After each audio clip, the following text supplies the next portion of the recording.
Daan-daang residente ng Matanog, Maguindanao del Norte ang benepisyaryo sa serbisyong sama-sama hatid ng probinsya ng Maguindanao del Norte sa ilalim ng DTOM o Development, Transformation and Opportunity for Maguindanao del Norte. Ang Partners in Peace and Progress story mula kay Naphtali Velarde. Hatid ni Governor Dato Tukaw Mastura at Vice Governor Dato Marshall Sinswat kasama ang mga board members ng lalawigan.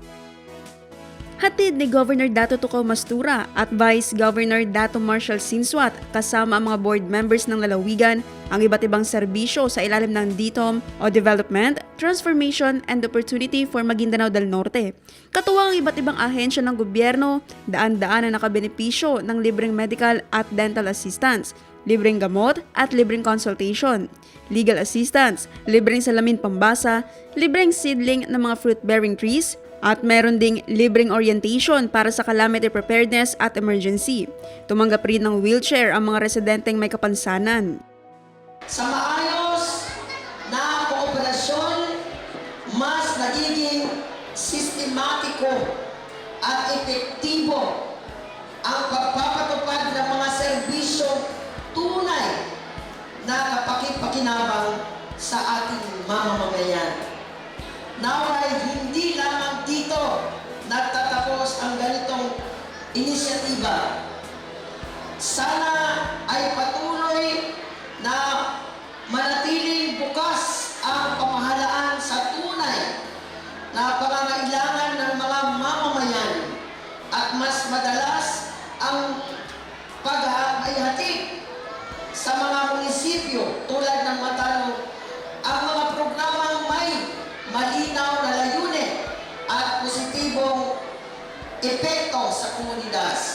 Ito po yung programa ng ating mahal na Governor na binababa yung serbisyo per municipality ng 12 municipality ng probinsya ng Maguindanao del Norte. Ngayong taon, pangalawang munisipyo na po ito, ang Matanog. Kahapon galing po kami ng Municipality of Barira. Ito po yung programa na lahat nandyan na. Medical, dental, yung mga PWD natin na binibigyan ng wheelchair. Lahat, package, kasama na yung ating mga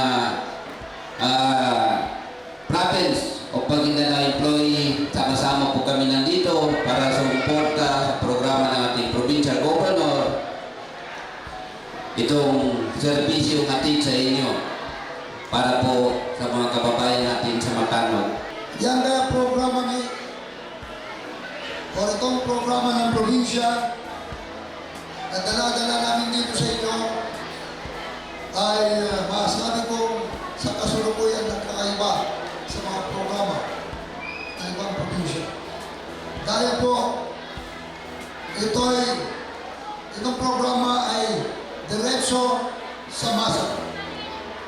Kaya, ang aming layunin dito, yan sa pamikiran na agya sa gobyerno na kailangan na magdamo tao sa baba.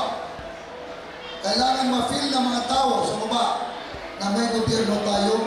Kaya ang programa namin ni Vice Governor at saka mga board members ng Maguindanao ay dadalhin ang gobyerno sa mga munisipyo hanggang sa mga barangay.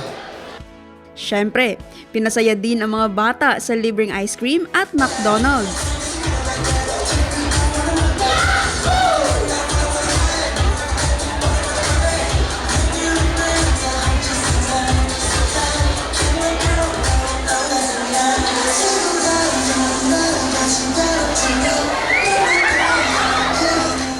Magpapatuloy ang Convergence Program, serbisyong sama-sama hatid ng Maguindanao del Norte pagkatapos ng buwan ng Ramadan. Naphtali Velarde, iMinds, Philippines.